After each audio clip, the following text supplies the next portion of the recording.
والله يا خلود انا مش عارف اقول لك ايه، والله يعني ربنا بتتكلم في ايه يا نور؟ يعني ده واحد، ما تقولي له حاجه يا يا ماما. حبيبي ما تقولش كده، ربنا يسعدكم ويهنيكم ببعض. والله. ادي روحك كل اللي انت محتاجه. والله يا يلا حماتي يعني انا عايز اقول لك يعني لو حد تاني يعني ما كانش يرضى يديني يا حبيبي. ليه يا نور انت ما بلاش الكلام ده طيب. عشان خاطر نجيب يلا بس العفش. نشوف هنجيب يلا يا ايه. حبيبي يلا تعالوا اتكل على الله. يلا. ايه رايكم الله بص جميله قوي. ايه بجد ده خش بسرعه، خش بسرعه بسرعه بسرعه خش. انا عايز افهم حاجه. يا عم الله جاي.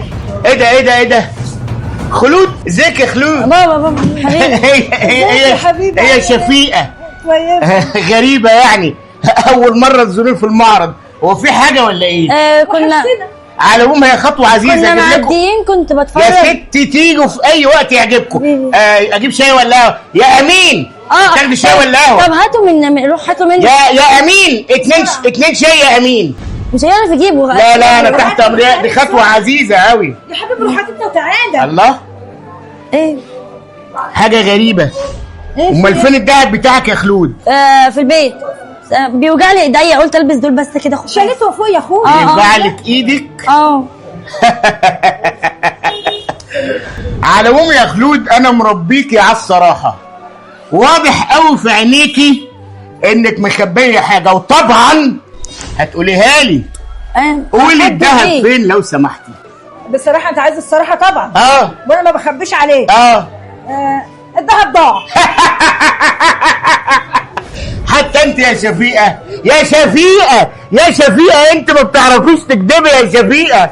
على العموم الذهب انا عارف ان انت اديتيه لخطيبك الجعان الصدمان علشان يجيب اي. اسمعي بس الكلام اللي بقول لك عليه. انا من الاول ما كنتش موافق على الجوازه دي. طيب انا هصارحك. انت وشفيقه ضغطوا عليا في الموضوع ده. انا هصارحك. طيب صارحيني. هو نور كان مزنوق وعايز يجيب العفش فاديت له الذهب. ولما يبقى مزنوق ياخد الذهب منك انت؟ لما هو مش قد الجواز بيتجوز ليه؟ انا من الاول ما كنتش راضي على الولد ده ابدا. يعني هو عشان ظروفه وحشه يعني يا بابا؟ وانا مالي ومال ظروف انا؟ بكره يبقى كويس. ما اي حد يصلح ظروفه دي من عيلته. يا حاج علي الشباب اليومين دول كلهم ظروفهم على قد حالهم. كله مني. ما تعليش صوتك في المحل، بكررها تاني، ما تعليش صوتك في المحل. دي بنت وانا لازم اقف جنبها. هو انت ايه خدوهم صوت لا يغلبوكوا؟ وانا راجل البيت كلمتي تمشي عليكي، ومطرح ما تحط راسك حط رجليكي. طب يا بابا اهدى. طيب معلش عشان خاطري. طب اهدى. اهدى. طب صلي على النبي بس. عليه الصلاه والسلام. انا شايفه ان هو ما فيهوش حاجه يعني عادي. ايه ده اللي ما فيهوش حاجه؟ هو يا بابا هنتجوز وهجيب لي غيرهم واكتر ده كمان. ما فيهوش حاجه بالنسبه لك. اذا ما جابش الدهب ده انا هبلغ فيه وهوديه السجن. لا يا عمي مش مستاهل، انا الدهب معايا اهو ما بعتوش والله. يعني اللي انا كنت بفكر فيه حصل والدهب معاه. حصل يا عم. بس يا عم ما فيهاش حاجه يعني لما كل واحد وخطيبته يقفوا جنب بعض، ما فيهاش اي حاجه يا عم يعني لما خطيبته تقف جنبي، ما انت عارف الدنيا وعارف غلاويها. يا اخويا لما انت كده بتبص في العلالي قوي كده ليه؟ ما تشوف لك واحده على قدك. طب بالراحه يا بابا. طب اهدى. طيب انت بتكلموا ليه كده؟ انا جايب الدهب اهو اديهولها، مش عايز اي حاجه. بس اقسم بالله على العلي العظيم يا عم انا اقسم بالله يا عمي انا مش مستاهل كل كلمه انت بتقولها عليا. انا وحياه لا اله الا الله لو ربنا مديني انا هعمل لها اللي هي عايزاه، ووعدتها ان انا هجيب لها احسن من الذهب ده وهجيب لها كل اللي نفسها فيه، وحياه لا اله الا الله يا عم انا مش مستاهل كل كلمه انت بتقولها. خلاص يا ابني انت يا شفيقه راضي عن الكلام ده؟